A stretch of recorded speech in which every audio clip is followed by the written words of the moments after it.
बड़े ही ज़बरदस्त अंदाज में एक जज साहब ने यह कहा कि ये जो 2024 का इलेक्शन था, इसकी मिसाल तो ऐसे है जैसे किसी बॉक्सिंग रिंग में दो बॉक्सर हो और एक बॉक्सर का हाथ बांध दिया गया हो। मेरे पाकिस्तानियों, सलाम है पाकिस्तानी कौम को कि पूरे निज़ाम ने न सिर्फ इमरान खान साहब और तहरीक इंसाफ के हाथ बांधे, मेरे हाथ बांधे अली मोहम्मद के।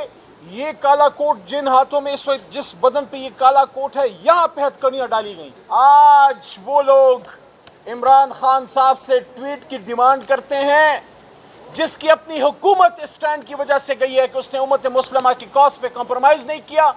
उसने एब्सोल्युटली नॉट कहा, उसने इसराइल को मानने से इनकार किया और सहूनियों के दिल के ऊपर खड़े होकर उसने कहा कि absolutely not and we will fight.